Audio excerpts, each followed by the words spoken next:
Doctor, Ok, disculpe, no sé. vamos a hacer algunos recuerdos sobre lo que es presión arterial. Recordemos que la presión arterial es la fuerza con la que la sangre, la fuerza con la que la sangre presiona el interior de las arterias, como se puede ver aquí en estas flechitas. Nos enseñaron que la presión arterial depende de dos factores, de la resistencia que ponen las arterias al paso de la sangre y la fuerza con que el corazón impulsa la sangre. Eso se ve mucho mejor representado en una diapositiva como esta, en donde nos enseñaron que efectivamente la presión arterial depende del gasto cardíaco y depende de la resistencia periférica, que es la fuerza que ejercen las arterias al paso de la sangre, o la resistencia que ejercen las arterias al paso de la sangre. Nos enseñaron que el gasto cardíaco depende de varios factores, de la precarga, de la postcarga, de la contractilidad. Vamos a usar para ejemplos de esta clase la precarga, que tiene que ver con el volumen efectivo circulante, y la contractilidad con el inotropismo del miocardio. Hacia este lado, donde se dice resistencias periféricas, va a depender de dos variables. Una funcional, que es la vasoconstricción arterial, y una ya con cambio estructural, que es la hipertrofia vascular. Ahora vayamos a la parte inferior y veamos algunos ejemplos de cómo se produce la hipertensión arterial. Y estamos hablando de la hipertensión arterial fundamentalmente la primaria. Por ejemplo, la ingesta de sal. Se sabe que en poblaciones no contactadas o con poco contacto con el mundo occidental, la dieta es muy baja en sodio, casi 3 o 4 gramos en 24 horas. Y en esas poblaciones la hipertensión arterial es prácticamente inexistente. En nuestra sociedad occidentalizada, nuestra ingesta de sal puede ser 10, 12 gramos por día. Ese exceso de ingesta de sodio que lleva a un aumento del volumen intravascular. Recuerden ustedes que la presión oncótica depende mucho de la cantidad de sodio circulante. Este incremento del volumen se traduce pues como un aumento de la precarga. Al aumentar la precarga, aumenta el gasto cardíaco y este gasto cardíaco aumentado produce hipertensión arterial. Entonces voy a irme, por ejemplo, por este lado, la obesidad. ¿Qué produce la obesidad? Si yo como de más, vamos a suponer, para poner un ejemplo simple, en lugar de comer 2 panes en el desayuno, como 10 panes en el desayuno, este exceso de carbohidratos en sangre va a obligar al páncreas a producir una mayor cantidad de insulina. Claro que si yo me como 10 panes un solo día no pasa nada, pero si esto ocurre un día y otro día y otro día y otro día, y lleva al paciente a la obesidad, esto va a provocar un hiperinsulinismo que termina provocando hipertrofia vascular, que a su vez aumenta la resistencia periférica, que por supuesto aumenta la presión arterial. Entonces podemos poner muchos ejemplos acá de cómo se produce la hipertensión. Y el último que le voy a dar es el estrés.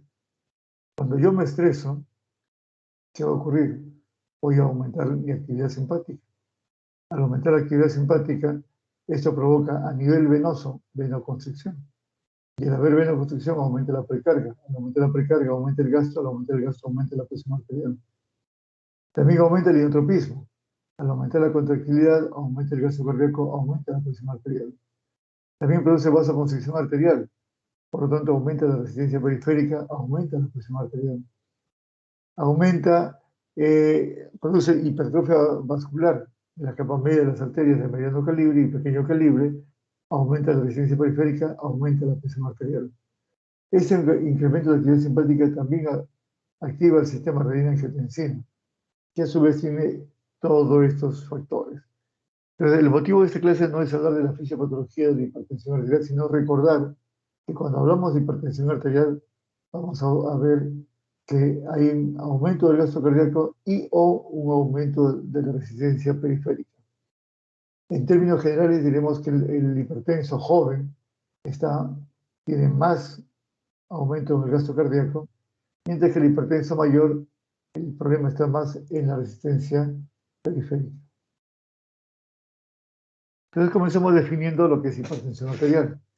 La definición de hipertensión arterial, que es un síndrome, no está si bien conocemos que un síndrome está dado por un conjunto de signos y síntomas, aquí vamos a ver que muchos pacientes no tienen síntomas y la definición de hipertensión arterial se basa en un solo signo, que es el registro de la presión arterial. Y se define como una presión arterial mayor o igual a 140 sobre 90 milímetros de mercurio en por lo menos 3 visitas. Y estamos hablando de los adultos mayores de 18 años, porque los niños ellos tienen otras tablas diferentes para el valor de la presión arterial. Sin embargo, esta presión arterial, esta definición de síndrome queda demasiado corto porque está basado solamente en un signo cuando ya ocurre la hipertensión. Pero es sabido que antes que la presión arterial se eleve, ocurren una serie de cambios, tanto funcionales como estructurales, que terminan o que culminan en el incremento de las cifras de presión arterial. Entonces, en esta propuesta de definición de hipertensión arterial me parece un poco más completa, que dice es un desorden cardiovascular complejo, más que solo valores de presión arterial. Es decir, cuando veamos un paciente hipertenso, no pensemos que solamente estamos viendo un número incrementado, sino que además hay una serie de alteraciones, tanto funcionales como estructurales, y no solamente en el corazón, sino en otros sistemas, que inician antes incluso que se desarrollen estas cifras sostenidas de hipertensión arterial que van a producir pues daño en órgano blanco. Entonces, podríamos definir a la hipertensión como una enfermedad crónica, progresiva, muy frecuente, asintomática en gran parte de su evolución, fácil de detectar, no se requiere un gran equipamiento, solamente un tensiómetro, casi siempre sencilla de tratar en la mayor parte de pacientes y que con frecuencia tiene complicaciones letales si no recibe tratamiento. Y no solamente letales, sino que además pueden provocar una disminución seria de la calidad de vida del paciente. Los hipertensos sin tratamiento mueren tempranamente, tanto por afección cardíaca, neurológica o renal. Como en este chiste dice, yo infarto y vos octavo de final. Ah, lo mismo. Sí, efectivamente, porque van a producir daños en los órganos más irrigados, como el corazón, como en las arterias, en este caso tenemos un aneurisma de aorta, a nivel cerebral, provocando ictus o derrame cerebral, o a nivel renal, que termina con una severa disfunción renal y el paciente en diálisis. En general, la hipertensión, la presión arterial se mantiene debido al equilibrio que hay entre vasoconstrictores y vasodilatadores. ¿Cuáles son los vasoconstrictores más importantes? La endotelina y la angiotensina 2. Y los vasoconstrictores, los vasodilatadores más importantes, el óxido nítrico, las cininas y algunas prostaglandinas. Un endotelio saludable es capaz de mantener este equilibrio.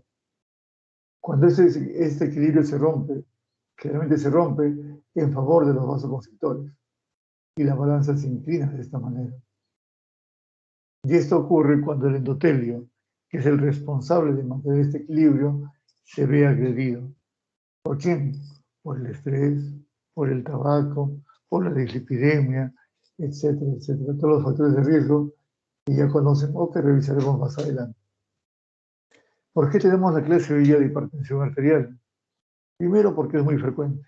De seguro van a ver ustedes hipertensión y van a tratar hipertensión arterial.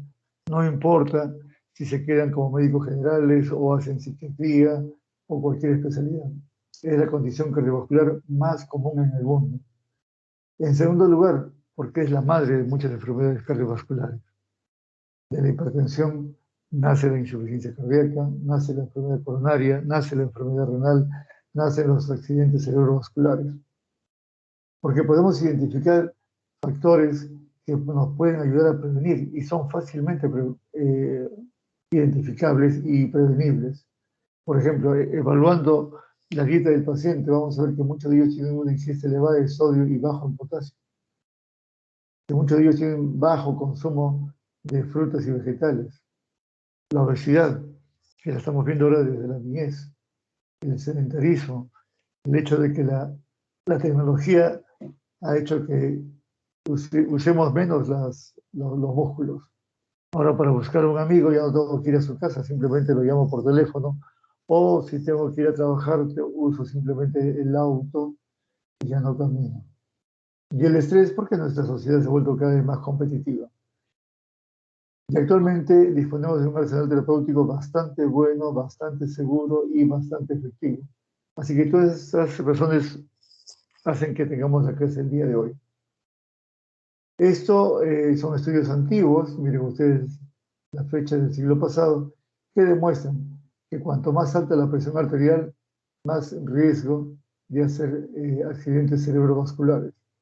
Y lo mismo, bueno, y estos son trabajos de intervención en donde con una mejor comprensión de la enfermedad y un mejor arsenal terapéutico, la incidencia de enfermedades cerebrovasculares en general en el mundo ha ido disminuyendo. Y eso igual ha pasado por la enfermedad coronaria. Con un mejor control de la presión arterial, he visto una disminución más importante de las enfermedades coronarias.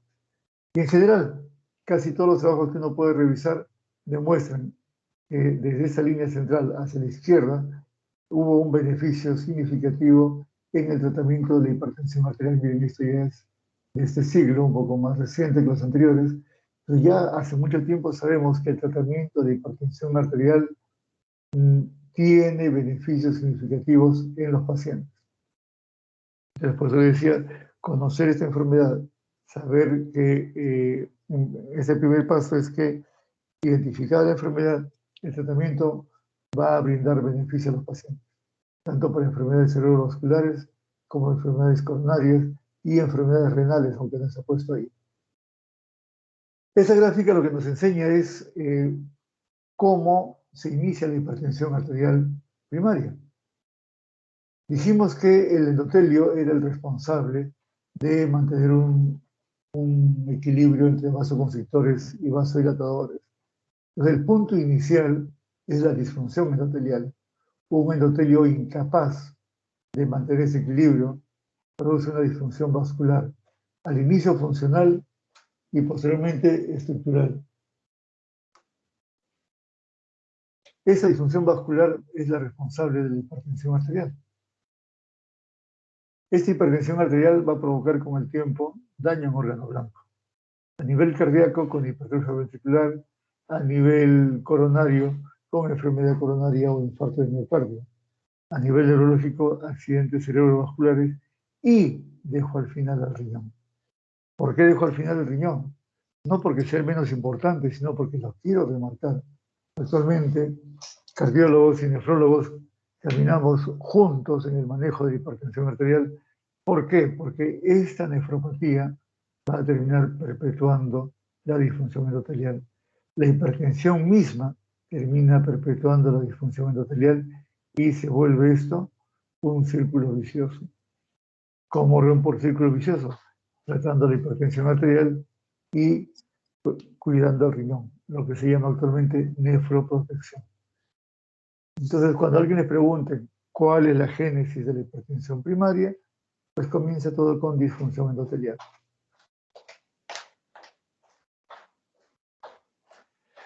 Eso lo voy a pasar rapidito porque eso se supone que ustedes lo saben de memoria, cómo debe tomarse la presión arterial. ¿Por qué lo hemos puesto?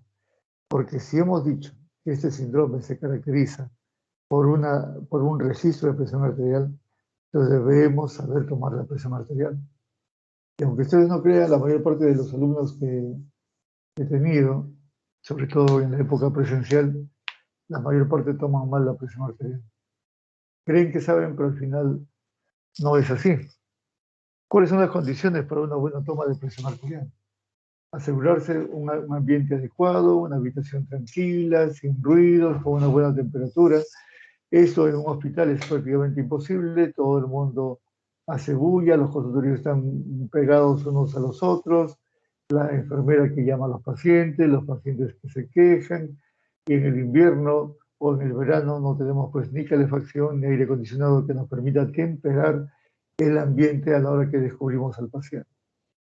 Pero es lo que deberíamos hacer. En cuanto al paciente, no debe haber comido abundantemente antes del registro de presión arterial, ni fumado, ni bebido alcohol, ni tomado café, ni haber usado simpáticos miméticos, ni tener la vejiga llena. Ese es otro gran problema en los hospitales, donde ustedes saben que los baños brillan por su ausencia y a veces los pobres pacientes están aguantando o no van al baño para no perder su turno. En cuanto a la postura del paciente, el paciente puede tomarse la presión en posición sentada, que es la posición más recomendada y es la posición en la que habitualmente se hacen los estudios de investigación, pero bien puede ser hecho también en decúbito dorsal. La idea es que el brazo quede siempre a la altura del corazón.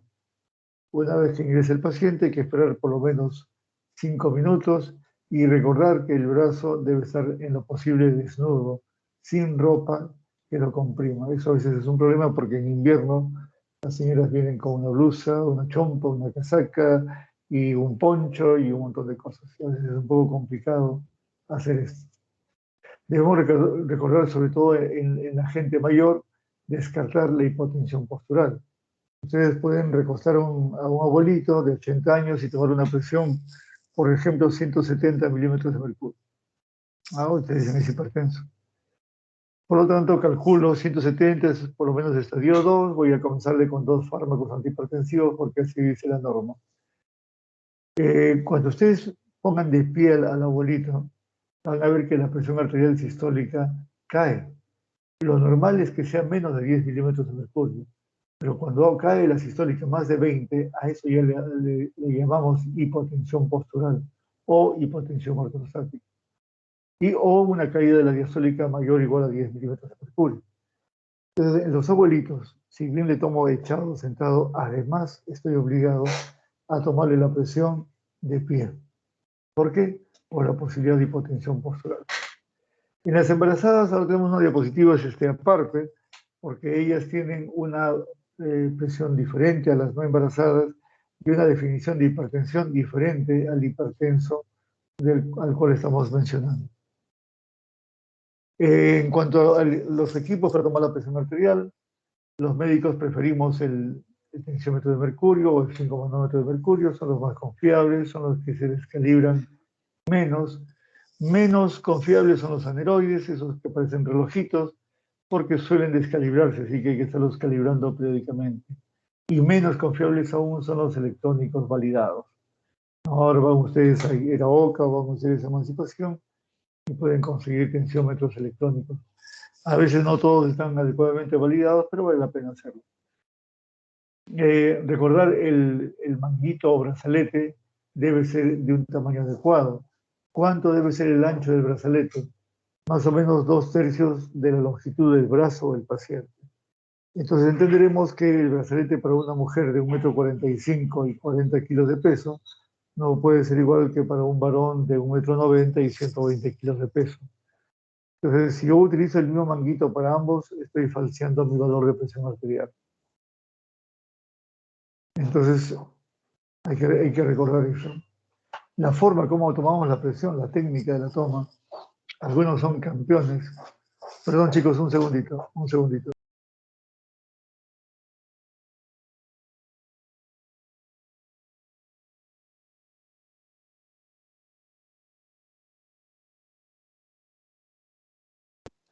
Bien, la técnica para tomar la presión también tiene que ver cómo, recordemos que el brazalete debe quedar por lo menos el borde inferior, 2 centímetros por encima del, del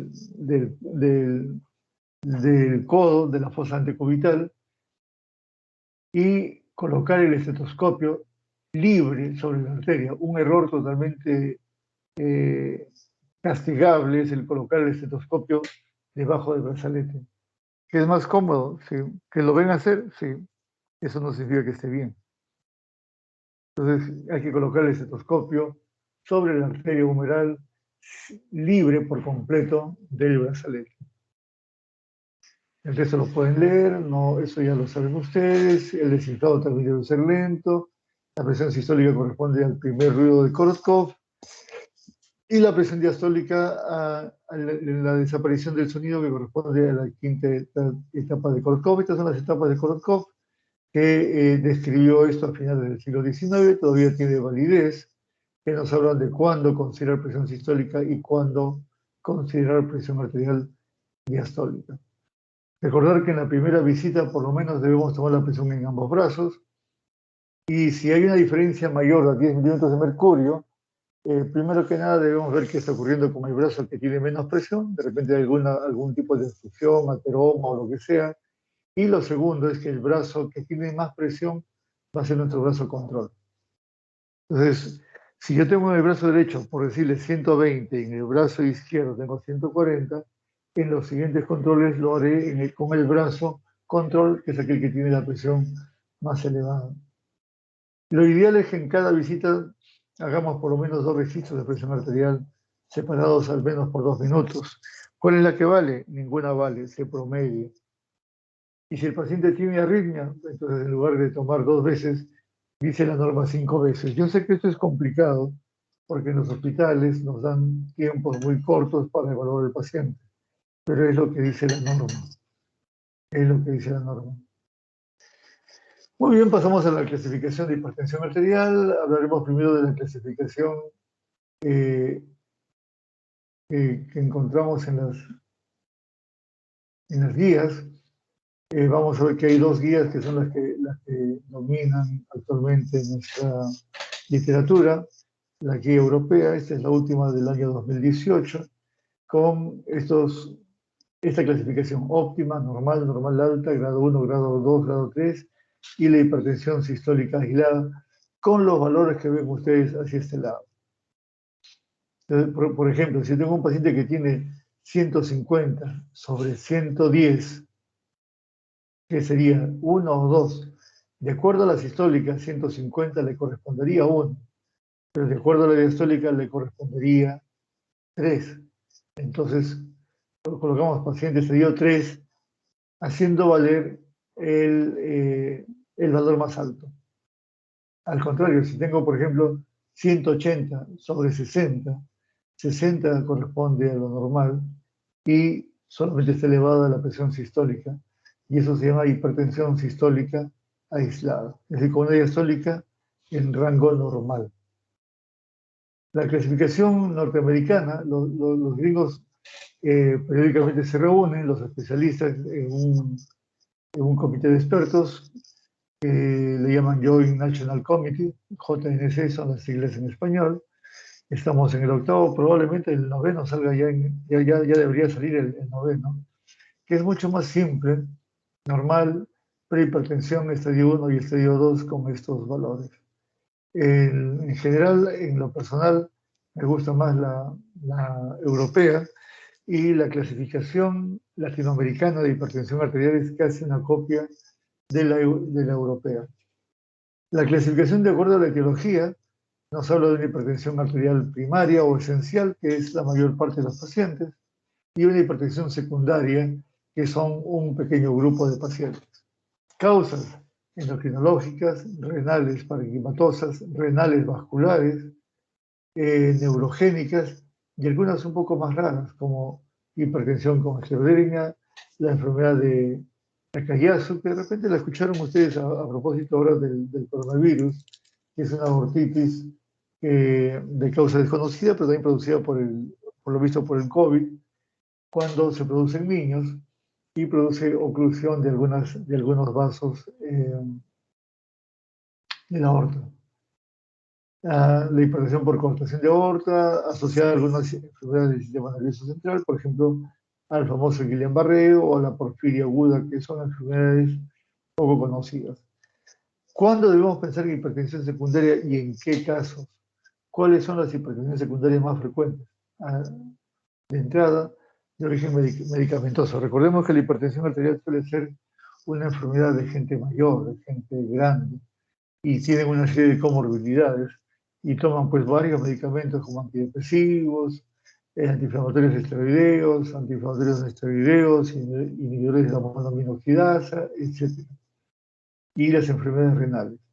Entonces, cuando enfrenten ustedes un paciente y piensen en secundario, revisen primero la cajita de medicamentos del paciente, qué toma. Y lo segundo, enfóquese en el riñón, tanto en los problemas renales como en los problemas vasculares. Y esto ya lo vimos en diapositivas anteriores. ¿Qué problemas renales tenemos que buscar? Glomerulonefritis aguda, enfermedad renal crónica, poliquistosis renal. Y cuando hablemos de enfermedad vascular renal, hablemos de las enfermedades intrínsecas de la arteria renal, donde está la fibrodisplasia de la capa media de la arteria renal, o en gente ya grande de ateromatosis de la arteria renal. Muy bien. Hasta aquí el audio está bien. Se le escucha bien, doctor. Lo único que la imagen siempre sale una Sí, pantalla negra, pero de ahí normal. yo no sé por qué parpadeo.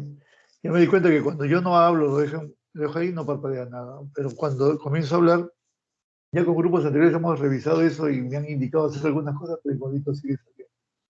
Bueno, volvemos a hipertensión secundaria. ¿Cuáles son las menos frecuentes? Hiperaldosteronismo primario, la enfermedad de Cohn. ¿Y cuáles son las raras? Cromocitoma, Cushing, complicación de aborto. Entonces, cuando ustedes se entrenan, ¿qué es lo primero que tenemos que hacer? Pensar en las formas más frecuentes. Debo entrenarme a pensar primero en lo más frecuente y finalmente lo más raro.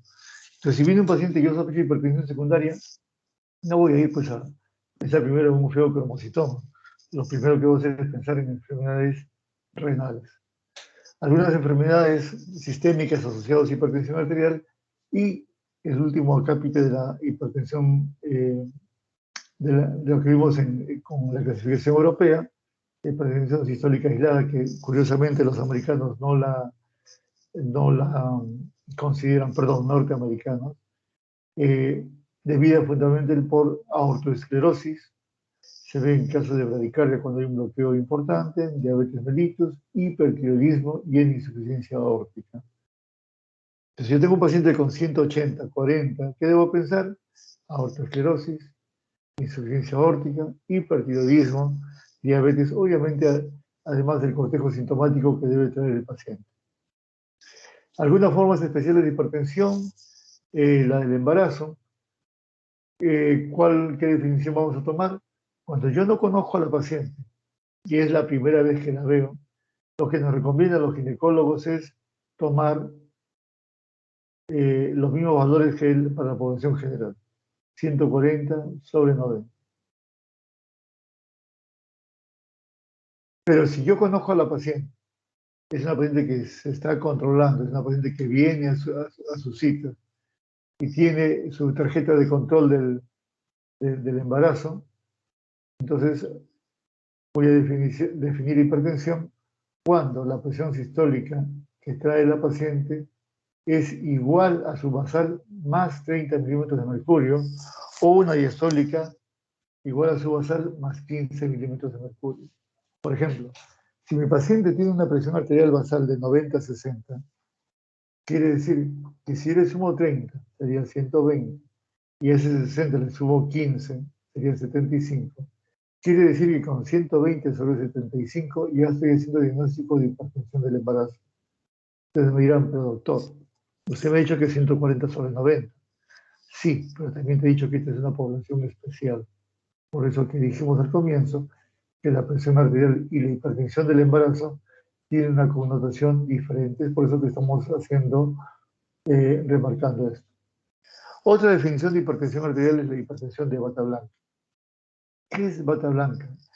Se refiere al mandil. Debería ser hipertensión del mandil blanco. En otros lugares le dicen bata. En fin.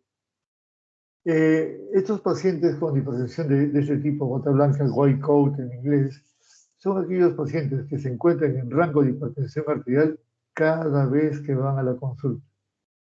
Se sientan frente al doctor Carlos Eros y siempre tienen la presión alta. Sin embargo, el doctor Eros lo examina y siempre está normal. Tiene los ruidos cardíacos de buena intensidad, no tiene galope, no hay hipertrofia ventricular, tiene un electrocardiograma precioso, pero lo vuelve a ver y lo vuelve a ver y lo vuelve a ver y siempre está en rango de hipertensión arterial. Entonces, cuando tengan ustedes estos pacientes en los que no pueden evidenciar daño en órgano blanco, pero siempre tienen presión arterial elevada, es aconsejable realizar la automedición de presión arterial, AMPA por sus siglas, o la medición ambulatoria de la presión arterial, MAPA por sus siglas, considerando estos valores de presión arterial como límites diferentes, ya no es el 140/90. Entonces, en mi casa, normalmente mi presión debe estar por debajo de estos valores cuando me lo tomo yo mismo. Cuando me lo tomo el mapa, en el día el valor es el mismo, pero en la noche los valores cambian porque estoy descansando. Obviamente con el AMPA no puedo tomarme yo solo la presión mientras duermo. Para eso existe el mapa. Y esto es importante porque a veces, y esto no lo hemos considerado en esta clase, y creo que sí lo voy a incluir, la, la hipertensión arterial tiene diferentes configuraciones durante las 24 horas. Lo normal es que tengamos un ritmo circadiano, es decir, una presión determinada en el día y en la noche desciende y vuelve a ascender durante el amanecer del siguiente día. Hay pacientes donde ese descenso no ocurre o más bien se incrementa durante las noches. Por eso es importante hacer la prueba del MAP. Eso lo vimos en el semestre pasado, deben recordarlo. Muy bien, una vez que encontramos la presión elevada, ¿qué es lo primero que hacemos? ¿Cuál es nuestra evaluación inicial? ¿Cuáles son nuestros objetivos al inicio? Primero, estar seguros que es hipertenso, que no sea un bata blanca. Y una vez que nos aseguramos que es hipertenso, ver qué grado de hipertensión es, qué magnitud tiene. Dos, buscar la existencia de causas curables de hipertensión arterial. Ahora lo vamos a ver. Valorar la presencia. Y esto es básico para la estratificación del riesgo, la afectación de órganos blancos u órganos diana y la coexistencia de factores de riesgo cardiovascular y la identificación ya de enfermedades concomitantes que puedan influir tanto en el pronóstico como en el tratamiento. Y finalmente, y no menos importante, evaluar el estilo de vida del paciente. ¿Cuáles son esas causas identificables y que podemos tratar? El apnea del sueño. El apnea del sueño no siempre es fácil de identificar, primero porque muchas veces el paciente va solo y uno no sabe si uno ronca o si deja de respirar durante el ronquido. Generalmente esto se lo preguntamos a la esposa o al esposo, según sea el caso, ellos son los que nos informan de esto. Y hay dispositivos actualmente con los que se puede manejar este ronquido y esta apnea del sueño, colocando unas máscaras tipo, no es como la padula, pero son máscaras que permiten que la lengua no se vaya hacia atrás y se produzca el ronquido. Si está usando drogas, sea legales o ilegales, enfermedades renales crónicas, ponerle el paciente en tratamiento de estas enfermedades renales o a veces incluso son renales o posrenales tipo prostático. El hiperaldosteronismo primario, la enfermedad renal vascular, se puede identificar y se puede curar porque si hago una angioplastía o un bypass de la zona, mejora la perfusión renal y esto va a caer. El uso de terapia esteroide crónica, sobre todo en aquellos pacientes que tienen problemas reumáticos, el feocromocitoma, coartación de aorta y la enfermedad tiroidea o paratiroidea. Entonces, como decía el Beco, oído la música, comenzamos con los factores de riesgo cardiovascular. ¿Para qué nos sirven? Para estratificar el riesgo del paciente. ¿Cuáles son los factores de riesgo? Primero, el nivel de presión arterial. Obviamente, un paciente con estadio 1 tiene menos riesgo que un estadio 3. Si son hombres mayores de 55 años, o mujeres mayores de 65 años, o fumadores, o dislipidémicos, o con antecedentes familiares de enfermedad cardiovascular temprana.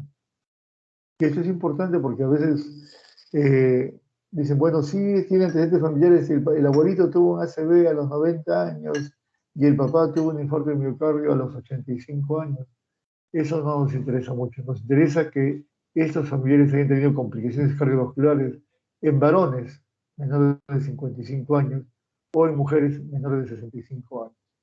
Entonces, si en la historia me cuenta, mi padre fue operado de un bypass aorto coronario a los 50 años y mi hermano que tiene 45 años ya le han hecho una angioplastía, eso sí me interesa. Esto sí lo voy a considerar como un factor de riesgo importante. La obesidad abdominal.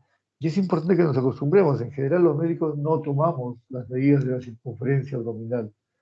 Y esto tiene mucha mayor importancia ahora que hemos vivido la pandemia del COVID, donde hemos visto que los gorditos se mueren. Y ya sabemos que los pacientes con COVID se mueren por las famosas tormentas de citoquinas. ¿Y dónde inician las citoquinas? En la grasa abdominal. Entonces, la hipertensión, la enfermedad coronaria, la enfermedad o muchas arritmias tienen actualmente una explicación inflamatoria. Entonces, medir la obesidad abdominal y encontrar un perímetro abdominal en el varón mayor de 102 o en la mujer mayor de 88 ya es un factor de riesgo. Puede ser flaco, pero panzón, eso es un factor de riesgo. Y se ha incluido ya un reactante de fase aguda como la proteína C reactiva dentro de los factores de riesgo.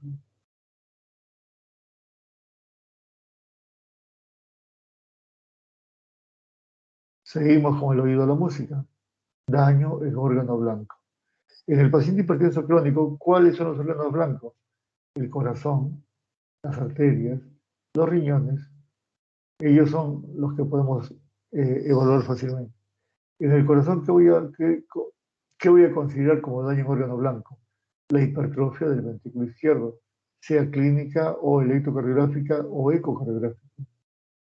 La presencia de engrosamiento del grosor miointimal.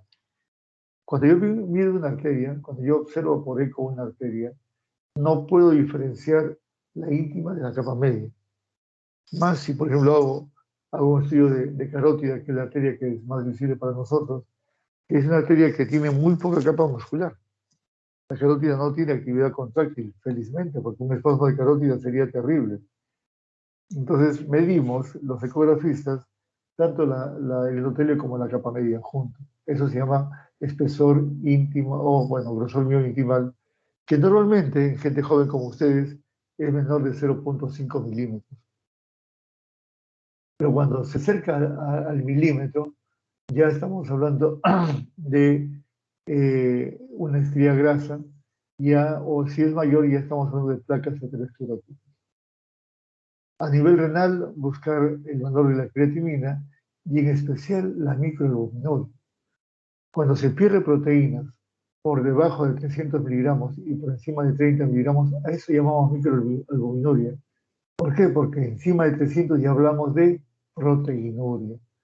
Entonces, la proteinuria, perdón, una albuminuria o una microalbuminuria dosable es ya evidencia de que hay daño a nivel renal, uno de los órganos blancos. Seguimos con el oído a la música. Condiciones clínicas asociadas. Es decir, cuando ya hay daño cardiovascular. A nivel cerebral, un ácido isquémico, una hemorragia cerebral, una isquemia transitoria. A nivel cardiovascular, un infarto de miocardio, angina de pecho, cirugía de bypass, insuficiencia cardíaca. A nivel renal, nefropatía diabética o insuficiencia renal o proteinuria. Miren ustedes cómo es mayor de 300 miligramos. Enfermedades vasculares periféricas, sean aneurisma de aorta o claudicación intermitente. Y a nivel de los ojos, una retinopatía avanzada donde podemos ver hemorragias, exudados o incluso papiledemas. ¿Para qué nos sirve esto? Para estratificar el riesgo. Una vez que ya identifiqué la hipertensión arterial y busqué la etiología, ahora voy a ver qué riesgo tiene mi paciente. Ustedes verán aquí arriba la clasificación europea, en donde están pues normal alta, grado 1, grado 2 y grado 3. Si voy de izquierda a derecha, verán que el riesgo va aumentando conforme voy aumentando el valor de presión arterial. Eso lo dijimos al comienzo. Pero en las columnas verticales voy a ver que esto además debe asociarse con lo que hemos revisado, los factores de riesgo. La presencia de daño en órgano blanco y la presencia de enfermedad clínica ya establecida. Por ejemplo, si yo tengo un paciente con una presión arterial de 180 con 110, entra como grado 3. Muy bien. Pero si no tiene ningún factor de riesgo, lo voy a considerar como riesgo alto. Tengo un paciente que tiene 130,80 o 130,85 y tiene diabetes mellitus con daño en órgano blanco, su riesgo es mucho mayor, es muy alto. Entonces, ¿cómo es posible que un paciente con 180, con 110 tenga menos riesgo que un paciente con 130, con 85? Sí es posible cuando asocio el valor de la presión arterial, el valor absoluto, a la presencia de factores de riesgo, a la presencia de daño en órgano blanco, a la presencia de enfermedad cardiovascular establecida. Miren ustedes que la diabetes de por sí ya nos pone por lo menos en un riesgo moderado alto. Aquí tenemos la diabetes sin daño en órgano blanco, aquí la diabetes ya con daño en órgano blanco. Por ejemplo, una diabetes con nefropatía diabética, con proteinuria, ya lo pone al paciente en un riesgo muy alto. Lo que esta diapositiva le dice, muchachos, es que es importante ver el valor de la presión arterial. Sí. ¿Es importante ver el valor absoluto de la presión arterial? Sí. ¿Es lo único que hacemos? No. ¿Por qué? Porque el riesgo del paciente va a depender de la presencia de factores de riesgo, de daño en órgano blanco o ya de enfermedad cardiovascular establecida. Muy bien. Entonces, ¿es importante el estudio de la hipertensión arterial? Sí, es una enfermedad prevalente en todo el mundo. Y miren ustedes cómo en los países más pobres se ensaña más. En amarillo, en donde hay una mayor incidencia, tanto para hombres como para mujeres. En azul oscuro, donde hay una menor incidencia. Y nosotros como Latinoamérica andamos por ahí más o menos en medio. Ni mucho ni poco. ¿Cómo estamos en América Latina? Pues bien, no estamos. La prevalencia es de un 44%, estamos hablando de adultos por si acaso. Solamente el 58% de los hipertensos en América Latina saben que son hipertensos, solamente el 53% están tratados y solamente un 20% están bien controlados. Para resumir, del 100% de hipertensos en América Latina, la mitad de ellos sabe que son hipertensos, más o menos, la mitad reciben tratamiento, pero solamente 1 de cada 5 hipertensos en América Latina están adecuadamente controlados. Quiere decir que hay un 80% de hipertensos que no se controlan, que no llegan a los valores que corresponden. Cuando yo lo veo por países, no nos va tan mal. Nosotros tenemos un porcentaje de control que está alrededor del 30%.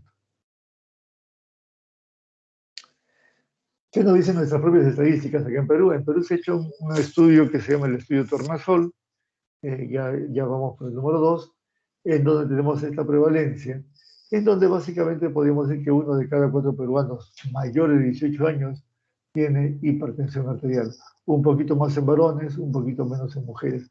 En realidad, cuando vemos números, los números se los pongo para dar, digamos, una visión más científica de la presentación. Pero de aquí ustedes a mañana o a un mes o a 6 meses no van a recordar estos números y no me interesa que los recuerden. Es por eso que se resume. 1 de cada 4 peruanos con mayor de 18 años es hipertenso.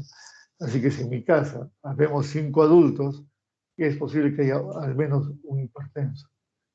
Más chance para los varones que para las mujeres, eso también es verdad.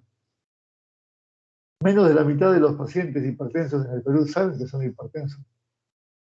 Y de este porcentaje, solamente están bien controlados un 45%, es por eso que nos sale como 35% en los estudios latinoamericanos.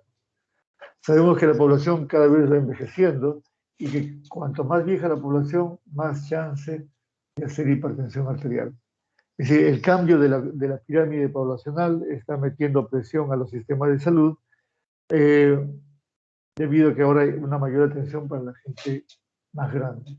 Esta diapositiva nos demuestra que cuanto más alta la presión sistólica o la presión arterial diastólica, la mortalidad o las complicaciones cardiovasculares son mucho mayores.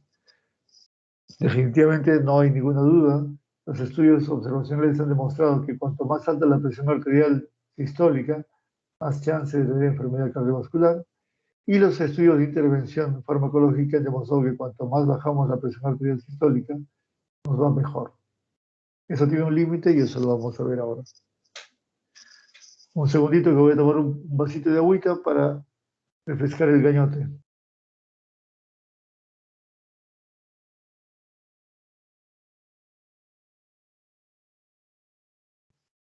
Gracias. Uno de los efectos que yo veo cuando toman la presión arterial es que el alumno redondea el valor de la presión. Si está en 122, me dice 120. Si está en 98, me dice 100. Y a veces me dicen, pero son solamente 2 milímetros de mercurio. Sí. Miren ustedes cómo es la reducción. De 2 milímetros de mercurio tiene ya algún impacto sobre la enfermedad coronaria, sobre la enfermedad cardiovascular y sobre las enfermedades cardiovasculares en general. Si la reducción es de 5 milímetros de mercurio, es mucho más importante. Y si yo reduzco 9 milímetros de mercurio, mucho más todavía. Entonces, eso es lo que nos decía esta diapositiva. Cuando, si yo empiezo a bajar mi presión arterial en esta dirección, los beneficios van a ser objetivables. ¿Y esto desde cuándo? Desde 2 milímetros de mercurio. Entonces, no hay que despreciar en el redondeo esos 2 milímetros de mercurio.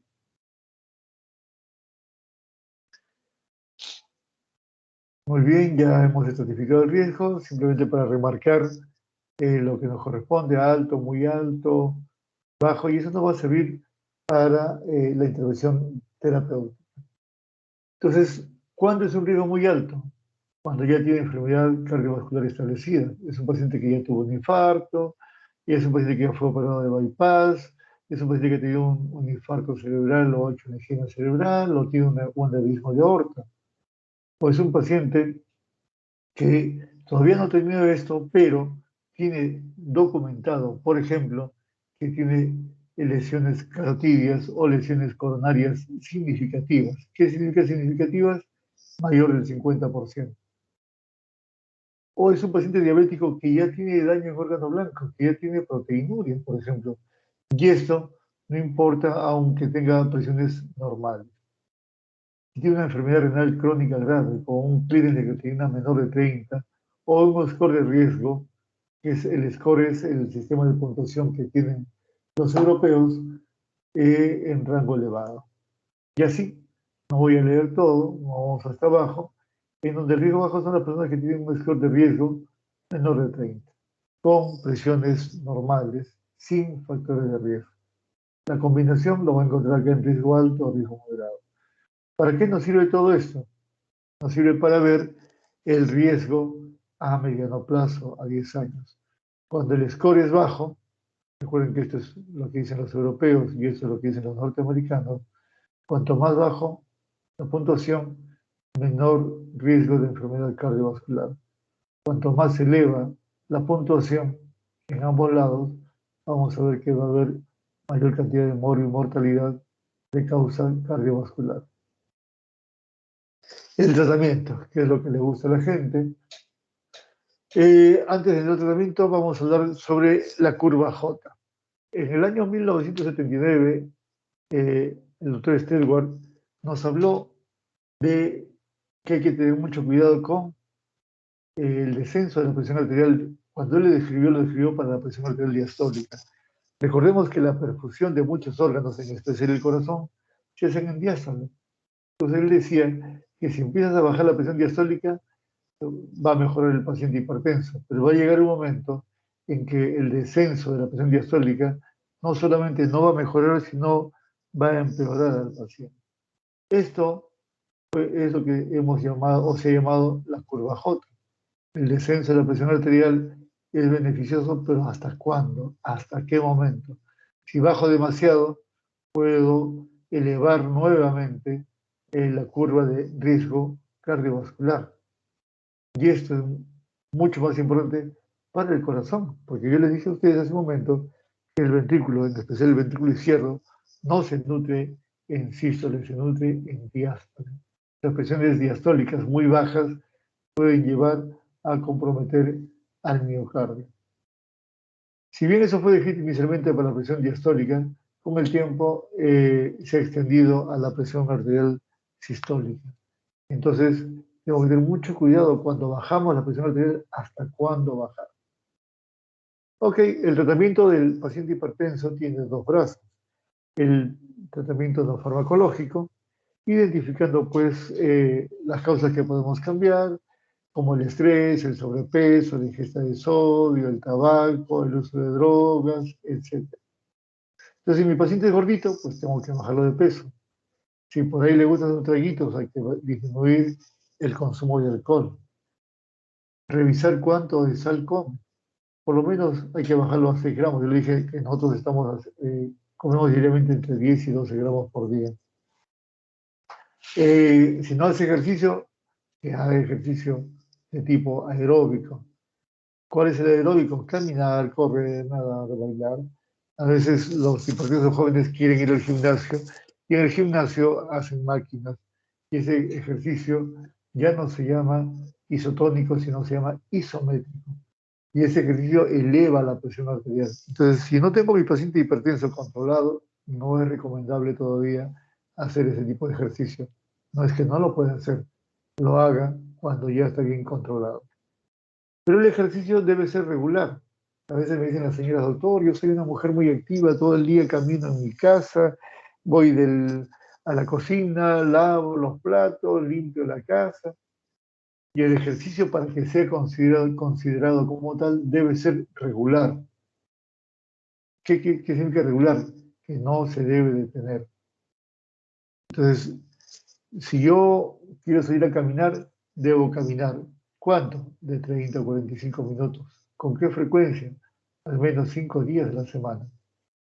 Y debe ser gradual porque la intensidad debe ir incrementándose dependiendo de la respuesta o de mi propia capacidad. Tercero, una dieta adecuada. La dieta DASH es una dieta rica en potasio. Habíamos dicho de que en nuestros países la ingesta de sodio es mucho más alta que la ingesta de potasio. Entonces, revertir eso con una mayor cantidad de potasio y de calcio, con una mayor cantidad de frutas y verduras, con una menor cantidad de grasas, sobre todo las saturadas, y una mayor cantidad de pescado dentro de la dieta, es lo que recomienda la dieta DASH. Y en cuanto al tabaco, obviamente, suprimir el tabaco. Dijimos que el tabaco, la nicotina que producía, disfunción endotelial. Y si no mejoramos el endotelio, no estamos haciendo nada. Recuerden que todas estas medidas, ¿a dónde se orientan? A mejorar la función endotelial. Recuerden ustedes en la diapositiva de hipertensión primaria dijimos cómo comienza la hipertensión primaria cuando el endotelio se vuelve disfuncional. ¿Por qué motivo? Porque comemos mal, porque somos diabéticos, somos estresados, es decir, todo lo que está puesto acá.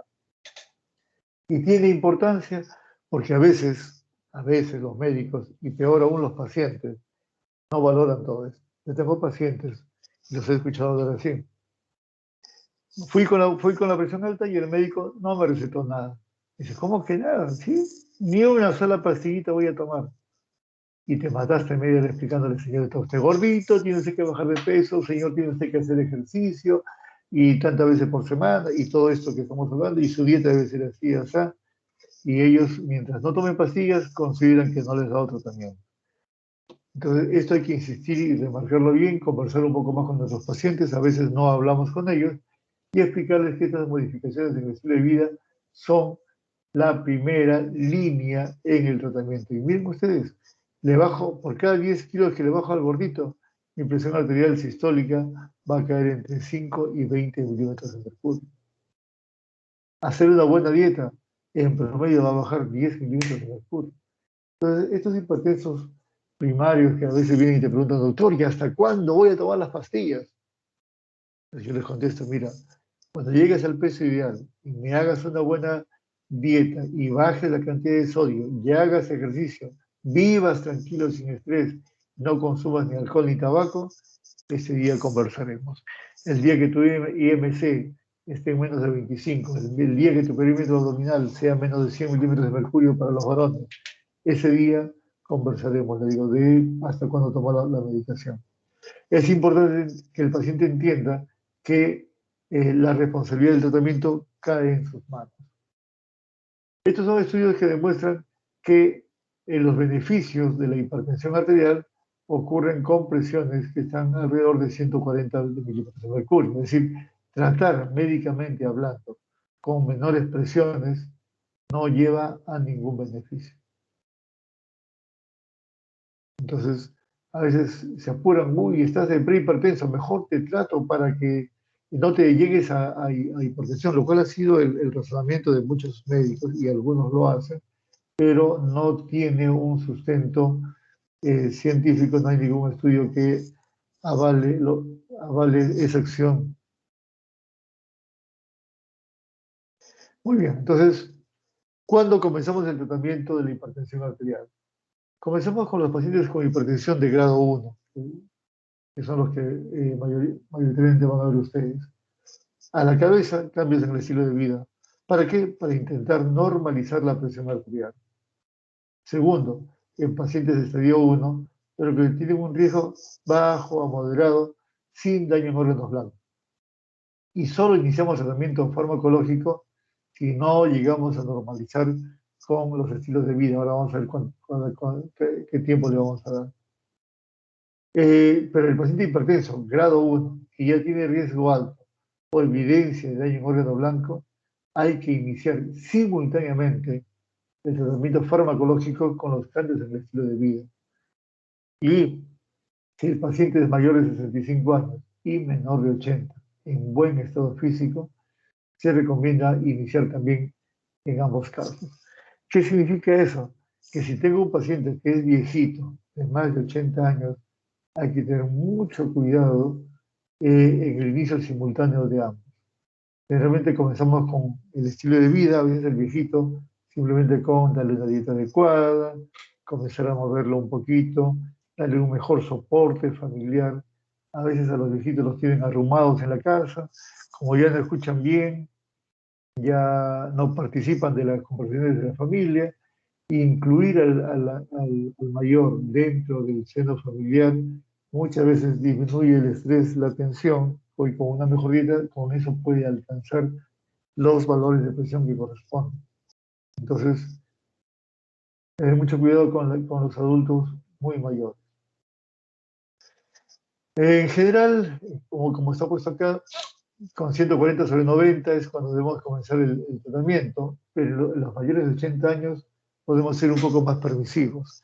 Los cambios propios de la edad, la esclerosis fisiológica del anciano, nos permiten establecer que la sistólica, o sea, ser más permisivos. Un viejito de 80 años con 140 o con 150, todavía no le voy al tratamiento farmacológico. Solo cuando la sistólica supera de 160, ya estaríamos entrando a hipertensión sistólica aislada, es recomendable comenzar con el tratamiento farmacológico.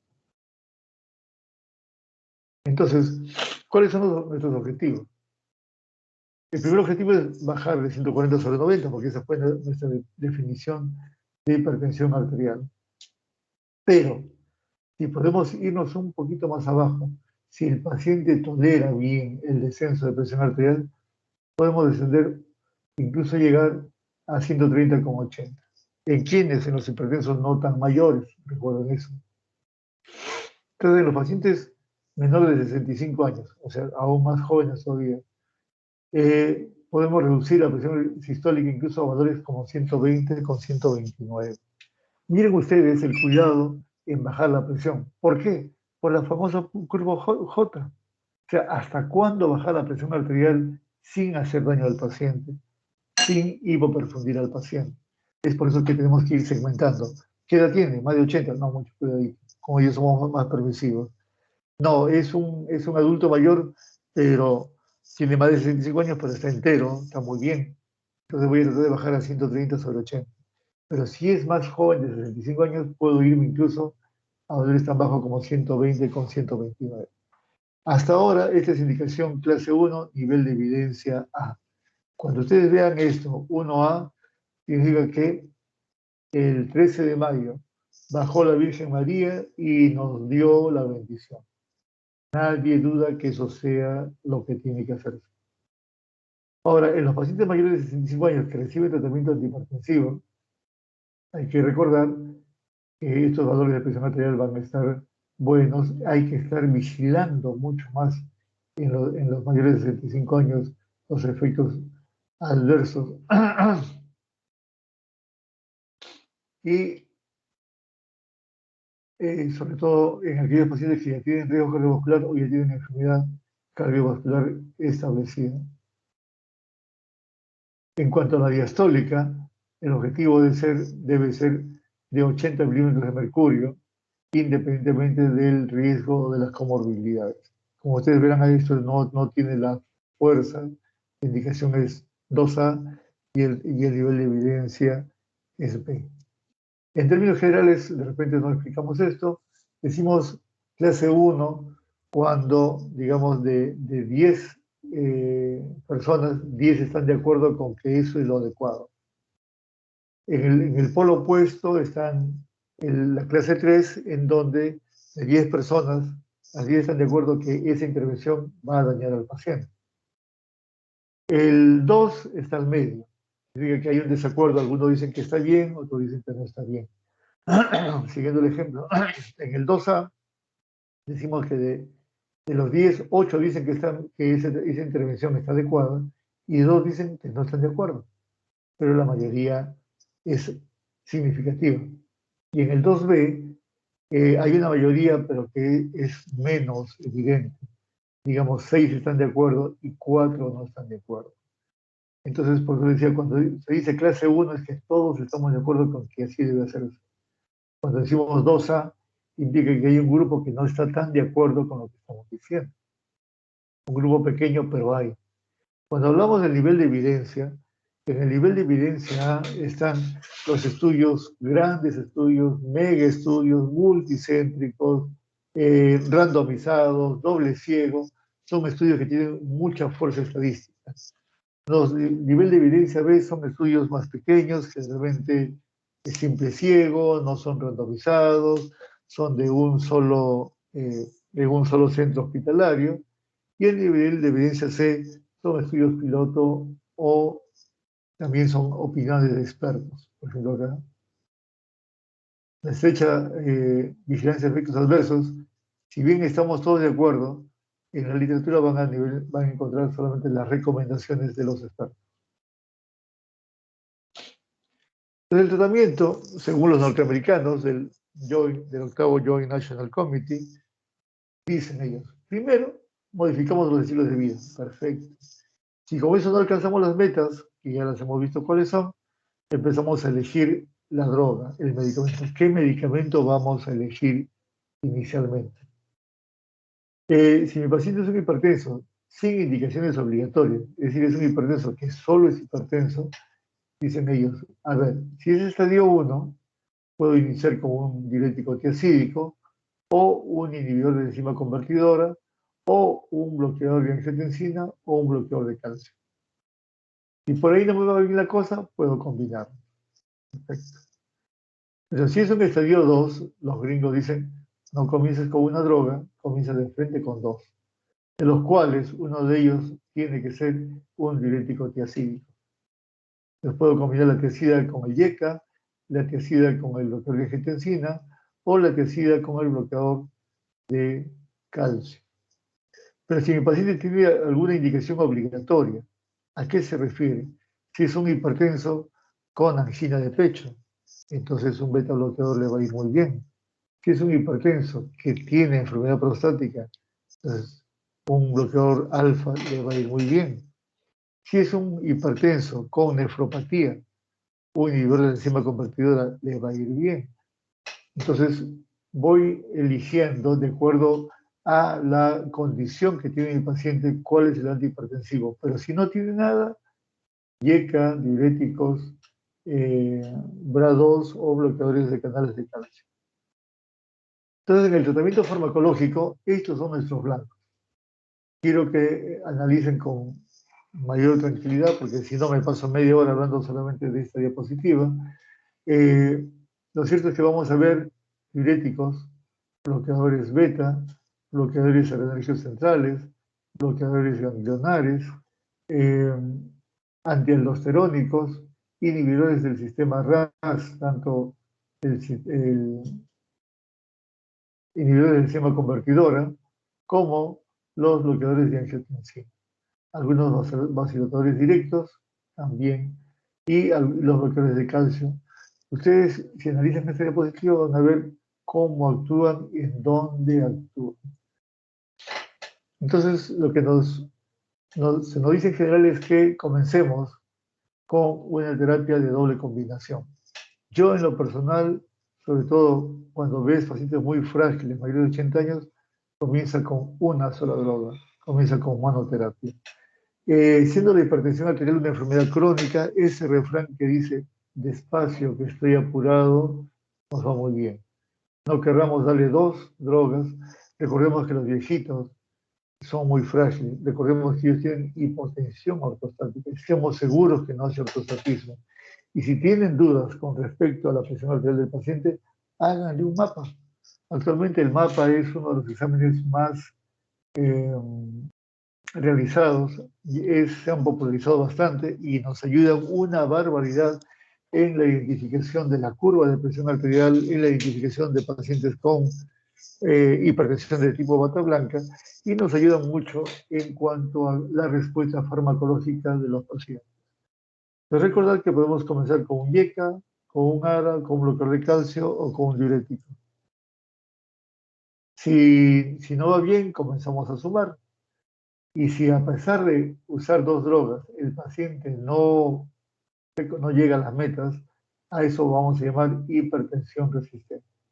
Entonces, la hipertensión resistente se refiere a aquella hipertensión que no llega a las metas a pesar de cambios en el estilo de vida bien hechos, a pesar de usar doble terapia en dosis máxima, a eso llamamos hipertensión resistente. ¿Qué fármacos se recomiendan en la hipertensión resistente?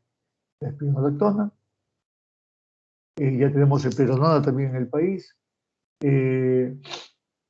algún otro diurético, porque a veces son pacientes que son resistentes a las tiazidas y hay que usar diuréticos de ASA, que normalmente no los damos para la hipertensión. Cuando hacemos diuréticos, por favor, estamos hablando de diuréticos tiazídicos. Los diuréticos de ASA no están considerados a menos que estemos hablando de hipertensión resistente y resistencia a las tiazidas. Alfa bloqueadores y beta bloqueadores están al final de la lista. Entonces, simplemente para recordar que tratamos enfermos y no enfermedades, la terapia debe ser siempre individualizada, que tiene un brazo no farmacológico, que ya hemos visto, con los cambios en el estilo de vida, y un brazo farmacológico con una serie de fármacos que... Oh, se me fue. Y es un resumen de lo mismo en cuanto a estadios y uso de medicamentos. Esto es lo de los americanos.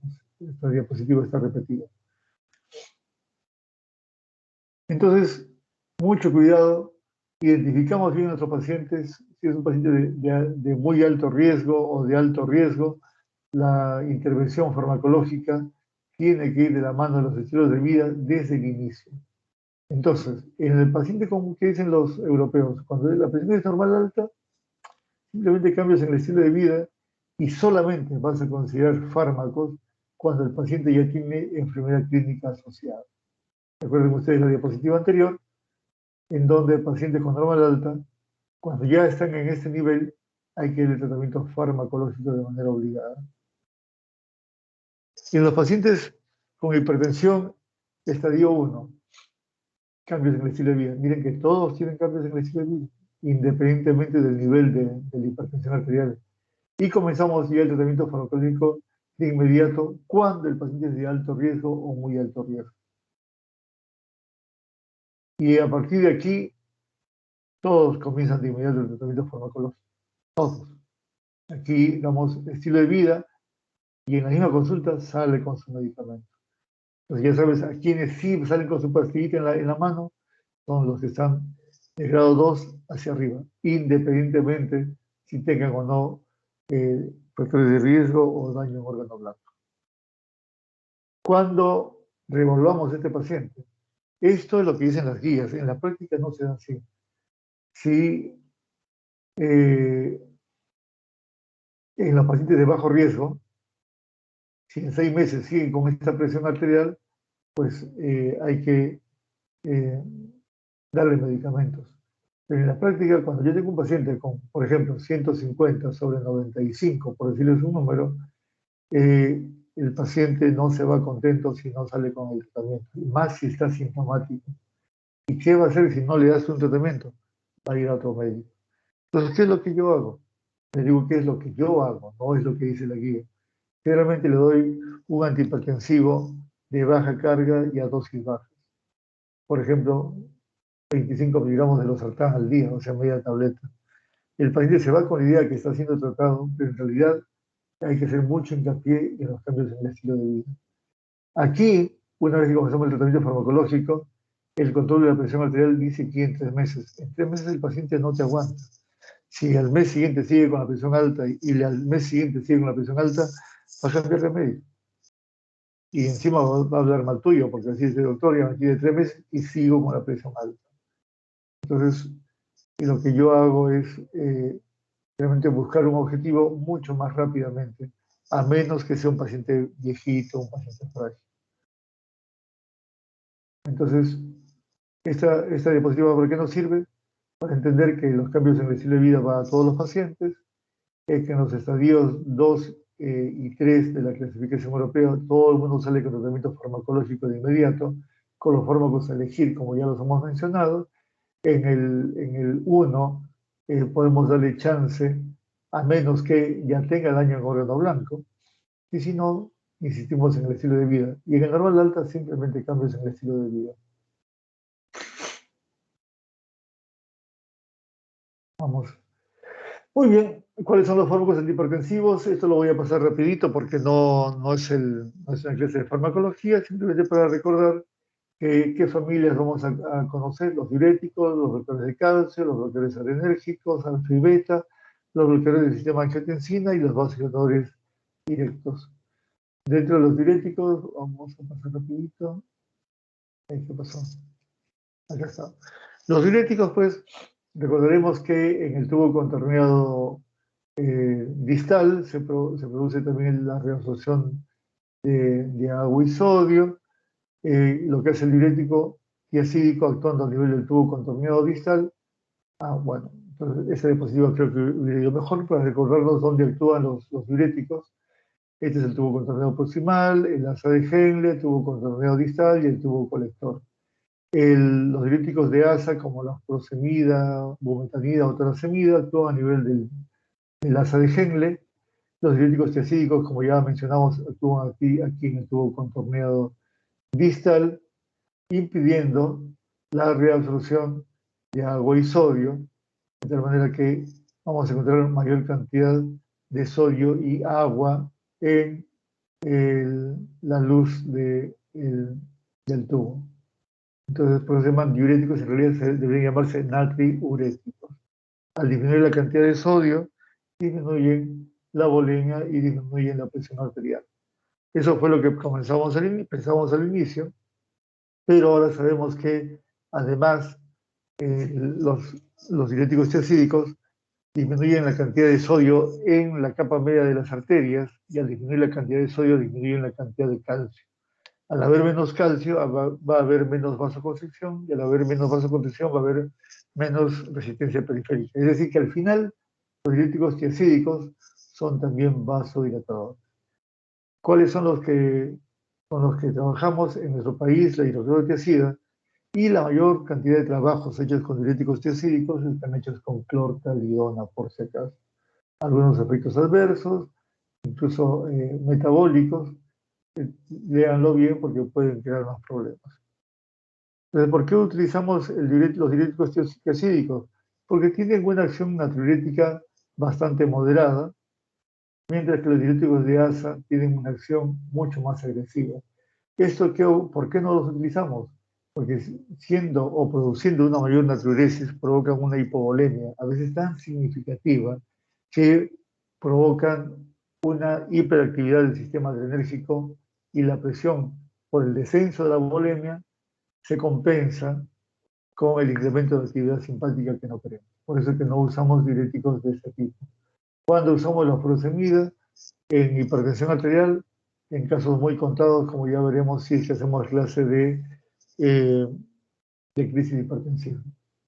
El sistema RAS, para recordar que el angiotensinógeno por acción de la renina producida en la mácula densa pasa a angiotensina 1, la angiotensina 1 por acción de la enzima convertidora pasa a angiotensina 2, luego angiotensina 3 y péptidos inactivos. Esta es un vasoconstrictor potente que además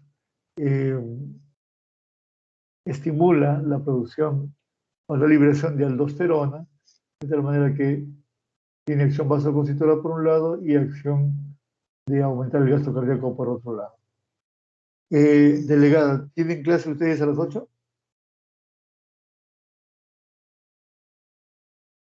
Despierten a la delegada.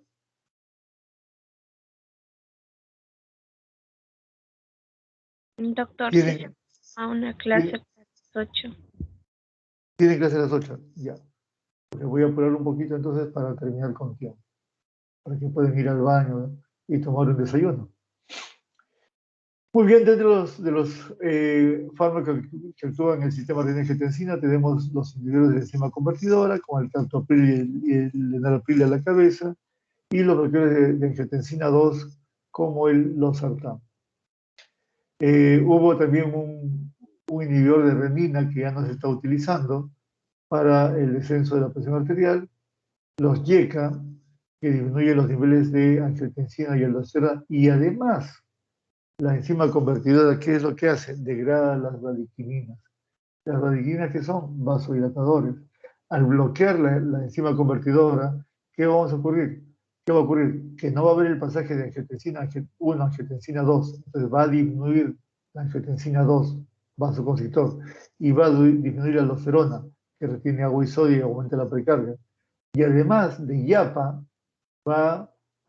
como no se van a degradar las radiquininas, va a haber un aumento en la concentración de radiquininas, que son vasodilatadores. En buena cuenta, ¿qué hacen los YECA? Disminuyen los vasoconstrictores y aumentan los vasodilatadores. Si recuerdan ustedes esa diapositiva en donde vio un desbalance entre ellos, pues los YECA intentan compensar todo. Los bloqueadores de angiotensina actúan a un nivel más bajo, bloqueando los receptores de angiotensina, y tanto ellos como los YECA están contraindicados durante el embarazo. Todos estos son los efectos deleterios de la angiotensina: aumenta la degradación plaquetaria, aumenta los superóxidos, por eso es que hay una mayor oxidación, hay hipertrofia de la capa media de las arterias de mediano calibre, hipertrofia de los miocitos del ventrículo izquierdo, aumenta el colágeno, bla, bla, bla, bla. Entonces nos conviene de muchas maneras bloquear el pasaje de la angiotensina o bloquear el receptor que efectiviza todo eso. Otro grupo farmacológico que utilizamos son los bloqueadores de calcio, las dihidropiridinas con el amlodipino y el ifedipino en la cabeza, y esos dos agrupados actualmente como no dihidropiridínicos, que son el verapamilo y el diltiazem. Al bloquear la entrada de calcio, reduce la contractilidad tanto a nivel vascular como a nivel central, de tal manera que reducen la presión arterial. Los bloqueadores adrenérgicos, recordemos que tenemos los receptores alfa, receptores beta. Hay entonces receptores alfa, perdón, hay bloqueadores alfa, hay bloqueadores beta y hay bloqueadores alfa-beta, como el labetalol. Actualmente, el fármaco de elección, sobre todo cuando hablamos de crisis hipertensiva. ¿Cómo actúan los beta bloqueadores? Disminuyen el gasto cardíaco, disminuyen la secreción de renina y disminuyen la secreción de noradrenalina. Se clasifican en cardioselectivos y no cardioselectivos. Eso ya lo verán ustedes más adelante. En cuanto a los bloqueadores alfa, tenemos los alfa periféricos como la prazosina y los bloqueadores alfa centrales como la metildopa o la clonidina, que estos últimos recomendados sobre todo en la hipertensión del embarazo.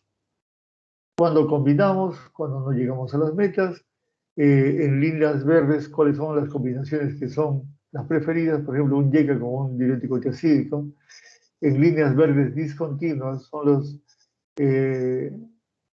asociaciones que son más o menos aconsejables, como un beta bloqueador con un diurético. En rojo son las que no están recomendadas. No indicar un YECA con un bloqueador de angiotensina, por la posibilidad de producir un severo daño renal. Y las otras combinaciones que están menos probadas, que ya dependerán de la experiencia de ustedes. Entonces, algunos datos nomás de cuándo pensar que vamos a hacer terapia combinada, si el hipertenso pasa de estos valores, si es un hipertenso con diabetes, si es un hipertenso con varios factores de riesgo, o ya tiene daño en órgano blanco. En ellos, de seguro, no vamos a iniciar con monoterapia, sino con terapia combinada. Y aquí una recomendación de qué fármacos utilizar.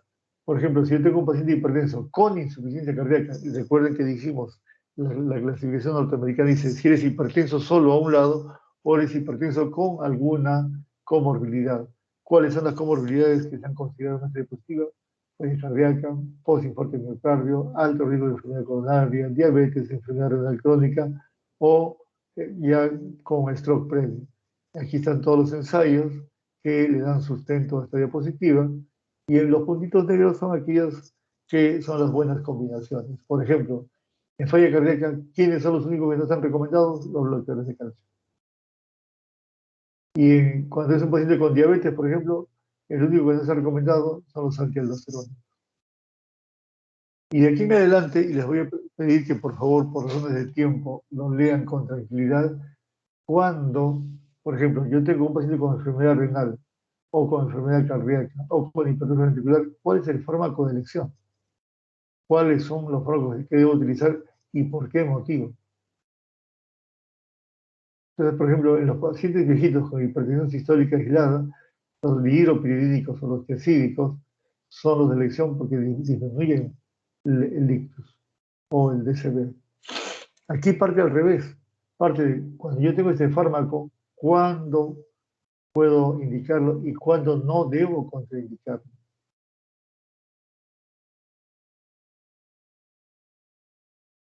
Un poco más de lo mismo. Entonces, que no quede ninguna duda que una vez hecho el diagnóstico, tenemos que tratar al paciente, que todos los estudios de intervención han demostrado que hay una reducción tanto de las enfermedades cardiovasculares como de las cerebrovasculares. Miren ustedes cómo un adecuado control de la presión arterial puede reducir los accidentes cerebrovasculares entre un 35 y 40%, el infarto de miocardio entre 35 y 40%, y la insuficiencia cardíaca como un 50% aproximadamente. Entonces, el control de la presión arterial en realidad no es solamente hecho por el médico, hay que tener toda una red que incluso aquí nos faltaría colocar a la familia. Como dije hace un rato, el soporte familiar, el darle tranquilidad al paciente, el darle la dieta adecuada, supervisar, sobre todo cuando son mayores, la administración de los medicamentos, llevar al paciente a la consulta, revisar la adherencia al paciente, evaluar de primera mano los efectos colaterales que puede producir un medicamento. Y tener un médico de cabecera, una enfermera que además pueda hacer consejería con el paciente. Hay enfermeras que tienen una subespecialidad en hipertensión arterial y una serie de medidas que pueden ser llamadas telefónicas, redes sociales para hacer el seguimiento del paciente. Dicen los chinos que el médico inferior, el médico malo, para decirle así, es aquel que trata las enfermedades. El médico mediocre es aquel que trata la enfermedad antes que ésta sea evidente. En cambio, un buen médico es aquel que previene las enfermedades. Lo que dicen estos chinos, miren ustedes, hace casi 3 milenios, es que siempre lo mejor es prevenir. Si viviéramos en una sociedad en donde todo el mundo comiera sano, en donde todo el mundo respirara un buen aire, donde todo el mundo hiciera ejercicio, donde no hubiera estrés, probablemente no tendríamos hipertensión arterial. Muy bien, chicos, si tienen alguna pregunta, intentaremos resolverla.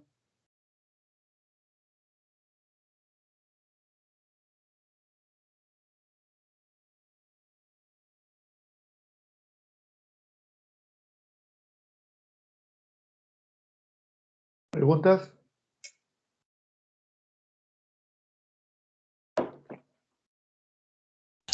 Doctor, me parece de que no hay ninguna pregunta. Todo está claro. Muy bien, la siguiente clase la tenemos hoy día a las 6, creo, ¿no? Sí, doctor, justo programé la reunión a las 6 de la tarde. Ya. Te paso las diapositivas en un rato, ¿ya? Para que Sí, sí está bien, doctor. las socialices. Muy bien, chicos. Un gusto. Nos vemos más tarde. Muchas gracias, doctor. Buenas noches. Gracias, doctor. Chicos, por favor, enciendan sus cámaras para tomar asistencia.